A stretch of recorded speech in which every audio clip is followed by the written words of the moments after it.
On the night of August 18th, 2022, at exactly 8:52 p.m., Claire Donovan sent a text message that would later become the most important clue in her murder case.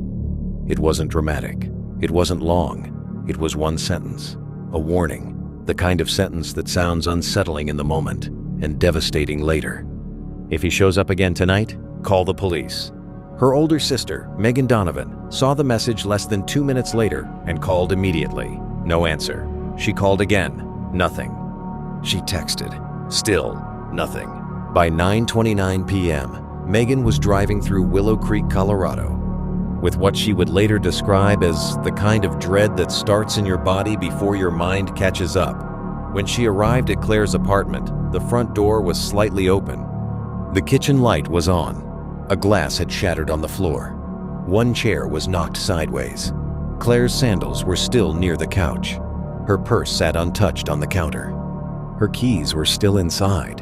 Her phone had been left behind near the hallway, face down, the screen cracked. And Claire, the woman who never went anywhere without her phone, the woman who always locked her door, the woman who never ignored Megan when something felt wrong, was gone. At first, police treated it as a suspicious disappearance, but Claire's family already feared something much worse, because Claire had already tried to leave the man they believed was still haunting her life. She had ended the relationship. She had changed her routine. She had documented the stalking. She had asked for help. And just days before she vanished, she had told Megan something that would later become impossible to forget. He acts like me leaving is something I'm doing to him. The man she was talking about was Ethan Mercer, her ex-boyfriend. A man who looked polished, calm, controlled. The kind of man people trust too quickly. The kind of man people often don't fear until it is too late. Before Claire Donovan became the center of a homicide investigation, she was the kind of person people leaned on without even realizing it. She was born on June 9, 1995, in Briar Falls, Colorado, and grew up in a close family that valued reliability, honesty, and showing up when it mattered. She was observant, thoughtful, and the kind of person who remembered small details, favorite snacks, coffee orders, stories people told once and forgot. Her mother later said, Claire had a quiet warmth. People felt safe around her. That was Claire. Steady, kind, easy to trust. By 2022, Claire was working as a marketing coordinator for a regional outdoor lifestyle company in Willow Creek, managing social campaigns, small events, and brand shoots. Friends described her as organized, funny in a subtle way, and deeply dependable. She loved secondhand bookstores, fresh flowers, weekend mountain drives, and photography. She had plans. And that matters. Because Claire Donovan was not just someone something happened to. She was a whole life, a whole future, a woman who should have had decades more ordinary days. Claire met Ethan Mercer in October 2021 at a local fundraiser for an arts nonprofit. He was 33, articulate, sharply dressed, and immediately charming. He worked in commercial sales. He remembered details. He followed up the next day with a message that felt thoughtful instead of pushy. In the beginning, it looked ideal. He brought coffee to her office. He surprised her with tickets. He talked about commitment, stability, and building a future. And for a while, Claire believed him. By early 2022, he had met her family. Megan later said, he made an amazing first impression, almost too amazing. It felt rehearsed. That detail mattered, because Ethan's most dangerous quality was not rage, not at first. It was presentation. He knew how to seem safe.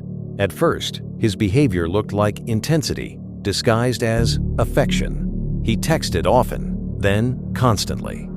He wanted to know when Claire got home, who she was with, why she took too long to reply. It was always framed as concern, as love, as anxiety. I'm only asking because I care. But slowly, Claire changed. She checked her phone more often. She apologized for things that didn't need apologies. She seemed more careful. One coworker later said, it was like she was always managing someone else's emotions. By the spring of 2022, Ethan's possessiveness was impossible to ignore. He questioned her about male coworkers. He criticized what she wore to events. He accused her of acting single if she posted photos that didn't include him. If she pushed back, he became cold. Then, emotional. then apologetic, then affectionate again.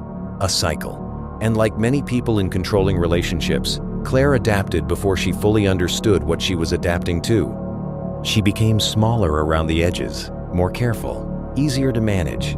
The first moment that truly scared her came on June 24th, 2022. Claire was attending a work event in Redstone, about 40 minutes from Willow Creek, when Ethan started texting her repeatedly. He wanted photos of where she was. He demanded to know who she was with. When she didn't respond fast enough, he drove there without telling her. She only realized he was there when she saw his car across the street. Later, she told Megan, "He said it was a surprise, but it didn't feel like a surprise. It felt like he was checking on me. He apologized afterward. He cried. He said he was insecure because he loved her." It happened again. By July 2022, arguments had become longer and more unsettling. Ethan turned small disagreements into interrogations. If Claire tried to leave the room, he blocked the doorway not violently enough to leave marks, but deliberately enough to keep control. He went through her messages as a joke. By August 2022, Claire admitted to Megan that she was afraid of how angry Ethan became when he felt he was losing control. She said, "He acts like every boundary is an insult." On August 9th, 2022, she ended the relationship by text after days of planning. The message was calm and direct. "This relationship is no longer healthy for me. I need space, and I need that to be respected. Please do not contact me unless it's about returning my things," Ethan replied within minutes. Then again.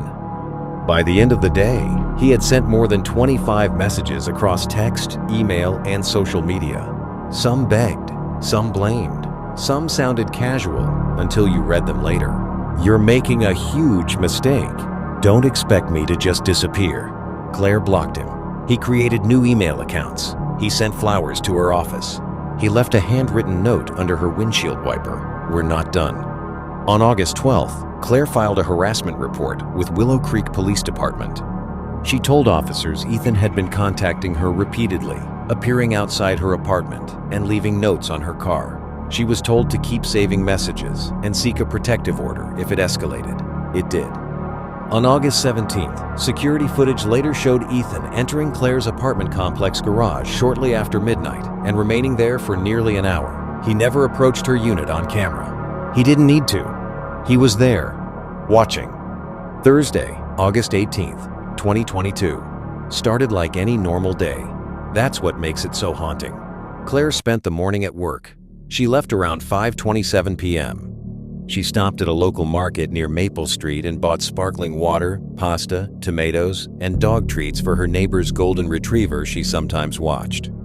At 6:48 p.m., she got home. At 7:14 p.m., she joined a short video call for a campaign launch. Co-workers later said she seemed tired, but normal. At 8:03 p.m., she texted Megan that she was going to shower and eat. Then, at 8:52 p.m., she sent the message, "If he shows up again tonight, call the police." Megan replied instantly. No answer. She called at 8:54 p.m. Nothing. Again, at 8:58 p.m. Nothing. At 9:06 p.m., a downstairs neighbor later reported hearing what sounded like a man's voice, followed by a loud crash. At 9:14 p.m., Claire's apartment door sensor recorded an open-close sequence lasting just 4 seconds. At 9:29 p.m., Megan arrived. The front door was slightly open. Inside, the apartment looked wrong, in the kind of way that tells you something happened fast. A shattered glass in the kitchen. One chair tipped over. Claire's sandals by the couch, her purse untouched, her keys still inside, her phone cracked near the hallway, no packed bag. No reason she would have left willingly. Megan called 911 at 9:31 p.m. Responding officers treated the apartment as suspicious almost immediately. And when they reviewed Claire's recent messages, they found the warning about Ethan. That changed everything. By early morning on August 19th, detectives were looking for him. When they reached Ethan by phone, he sounded calm. Too calm. He claimed he had been home alone all night. He said he had not seen Claire in days, but the evidence contradicted him. Phone records placed his device near Claire's apartment between 8:43 p.m. and 9:18 p.m. Surveillance footage showed a dark SUV matching his vehicle entering the block at 8:39 p.m. and leaving at 9:16 p.m. A nearby camera caught a man resembling Ethan near Claire's building entrance at 8:49 p.m., just minutes before her final text. Detectives obtained a warrant for his SUV on August 20th. Inside, they found cleaning wipes, a receipt from a self-service vacuum station time-stamped 9:58 p.m., and in the rear cargo area, a silver ring. Megan identified it immediately. Claire wore it every day. Ethan was arrested that afternoon on charges of stalking, evidence tampering, and making false statements, but Claire was still missing. 6 days later, on August 24th, a utility worker checking an access road near Cedar Hollow Lake, about 10 miles west of Willow Creek, noticed disturbed brush near a gravel turnout and called police. Investigators found Claire's remains concealed beneath branches and tarp. Authorities did not release graphic details publicly, but they confirmed the manner of death was homicide. The medical examiner stated she had died from injuries consistent with a violent assault and that there were clear signs she had fought back. Under Claire's fingernails, forensic examiners recovered trace biological material. DNA testing matched Ethan Mercer. Then came the final twist. Two former partners described eerily similar behavior. One said Ethan became obsessive after breakups, showing up at her job and sending long messages alternating between apology and blame. Another reported he had secretly monitored her location after she tried to leave. And forensic analysts discovered Ethan had accessed Claire's cloud account after the breakup using credentials stored on an old shared device. This was not heartbreak, it was surveillance, control, planning. On September 6, 2022, a grand jury indicted Ethan Mercer on charges of first-degree murder, second-degree kidnapping, stalking, unlawful electronic surveillance, and tampering with physical evidence. He pleaded not guilty. The trial began on April 3, 2023, in Summit County District Court. Megan described the months of fear, the notes, the parked car, the final text, and the moment she stepped into Claire's apartment and knew something was terribly wrong. A detective walked the jury through the timeline minute by minute. Then prosecutors displayed the message sent at 8:52 p.m. If he shows up again tonight, call the police. It landed with force. Not because Claire knew exactly what was about to happen, but because she knew enough to be afraid. And she was right. The DNA evidence was devastating. So was Ethan's search history. How long do deleted texts stay on phone records? Restraining order violation penalties, Colorado. Best way to deep clean SUV interior. Not panic, not chaos, preparation. After 4 days of testimony and less than 1 day of deliberation, the jury returned on April 10, 2023, guilty on every count. At sentencing in June 2023, the judge called the crime a sustained campaign of coercive control that escalated into calculated lethal violence. Ethan Mercer was sentenced to life without parole. In 2024, Claire's family launched the Claire Donovan Project, focused on stalking awareness, digital safety education, and emergency planning for people leaving coercive relationships. Because Claire did many of the things people tell victims to do. She documented, she told family, she filed reports, she changed her routines, she asked for help, and still, she was killed. That truth is painful, but it matters, because it means the burden cannot fall only on the person being hunted. It has to fall on systems, on institutions, on whether we take warning signs seriously before they become headlines. Claire Donovan was not just a victim. She was a woman who loved mountain drives, fresh flowers, over-organized calendars, and catching sunlight through a camera lens. She had plans. She had a future. She should have had decades more ordinary days. That's what was stolen. If Claire's story moved you, comment one word below that describes how this case made you feel. If you believe stalking and coercive control should be taken more seriously before they turn deadly, hit like so more people see this story. And if you want more deeply researched true crime documentaries that center the victim, expose warning signs, and tell these stories with care and respect, make sure you subscribe and turn on notifications. Because sometimes awareness is not just information. Sometimes it is prevention.